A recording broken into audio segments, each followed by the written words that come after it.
Қайырлы күн, күндеріңіз сәтті өтсін. Бүгін сіздермен осындай дәмді гүл мантыны дайындайтын боламыз.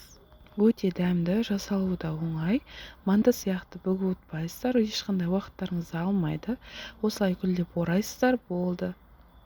Өте тойымды тағам. Бір жасағаннан шығатын менің рецептіммен жасап көріңіздер. Сіздерге ұнайтынына сенімдімін. Видеоны соңына дейін көріңіздер. Ең алдымен ұнымызды електен өткізіп, бір шай қасық тұз, жылы су, жұмыртқа және де сұйық майымызды саламыз. Артық ешқандай зат қоспай қамырымызды илеп аламыз. Осылай жұмсақтау қамыр шығады. Қамырымызды осылай біріктіріп алғаннан кейін 10 минуттай иін қандырып илейміз. Дәл осы видеодағыдай қамыр шығуы керек. Енді осы қамырды жарты сағатқа бетін жауып тынықтыруға жібереміз. Қамырымызды тынықтыруға жіберіп, енді салмасын дайындайтын боламыз. Кез келген салма түрін пайдалансаңыздар болады.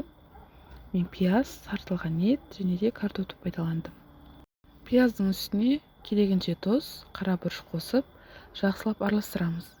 Ең бірінші тұз бен бұрышты пиязбен араластырып барып, осы салмаға араластыратын болсаңыздар, салмасы сондай нәрлі, сочный болып шығады. Жарты сағаттан кейін қамырымызды алып, бір қайтарып, 3 бөлікке бөлеміз. Бірден жайсаңыздар, өте үлкен болып кетеді, сондықтан осылай 3 бөлікке бөліп аламыз. Дөңгелекше күлшелеп, бір бөлігін алып, жұп-жұқа етіп жайып шығамыз.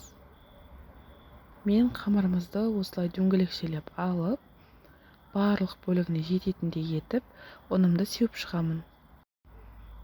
Видеодағыдай етіп, екі шетін бүктеп, оқтаудың көмегімен жайсаңыздар, қамырларыңыздың шеттері қалың, ортасы жұқа емес, бір келкі болып жайылады. Жұп-жұқа болып, оның үстіне өте тез жайылады.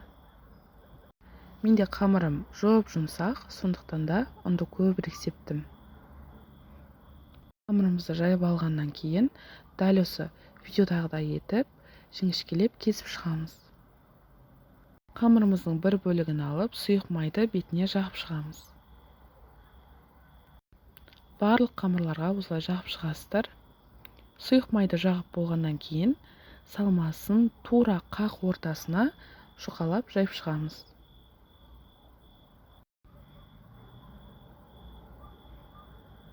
Осылай салмасын барлығын орналастырып, қамырларымызды екі бүктеп,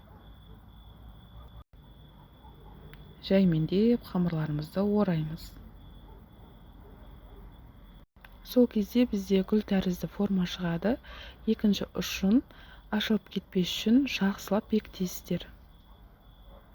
Менің каналымнан көптеген түрлі тағамдардың, қолжетімді заттардан жасалатын, қонақтарға ұсынатын, күнделікті дайындайтын және түрлі тәттілердің рецепттерін таба аласыздар. Мені жоғалтып алмас үшін каналға жазылып кетуді ұмытпаңыздар.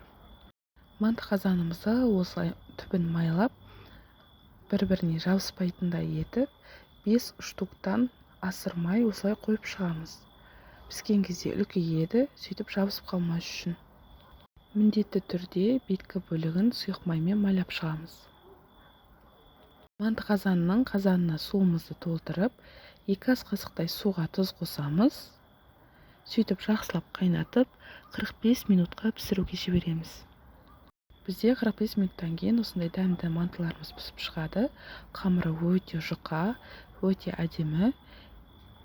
Дәл осы рецептпен жасап көрген болсаңыздар, видеоның астына комментарий бөліміне жазып кетіңіздер. Ас болсын!